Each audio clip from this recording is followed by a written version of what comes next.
Good evening. After reading this week's material, I am struck with the thought that higher education has not figured out its role, or the role of junior colleges or community colleges in the system even today. The community college I currently serve recently decided to begin offering baccalaureate degrees.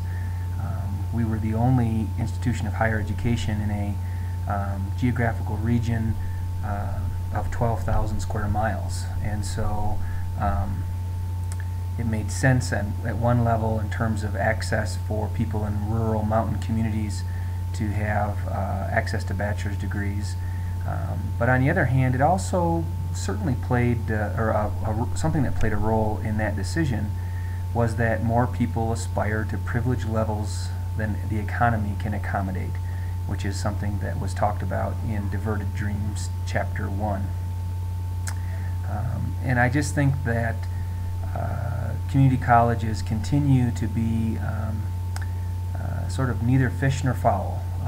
They are certainly transfer oriented, and the students who are prepared, many of the students who are prepared at community colleges continue to outperform their colleagues who started at four-year institutions academically. However, there's also this whole area of vocational training, and one of the things that's really interesting that happens at the school I serve is that the students who are enrolled in vocational programs often are resistant to the idea that they have to read at a college level or write or communicate, but when we talk to the employers in the fields that they aspire to enter, they talk about the need for what we think of as liberal education, problem-solving skills, communication skills, both written and verbal, and presentation, etc. So I just feel like that's a debate that's very relevant for today, and it was interesting that it started in the 1920s. I also think that in terms of the AAUP Statement of Principles, what struck me is that this first statement, institutions of higher education are conducted for the common good, and the common good depends on the free search for truth and its free exposition.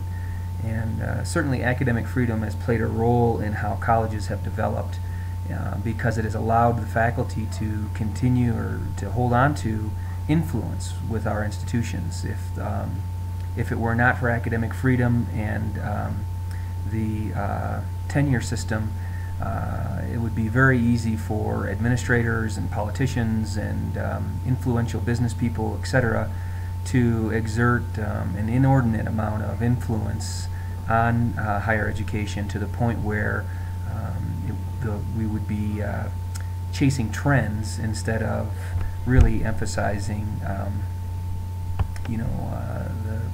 the search for truth.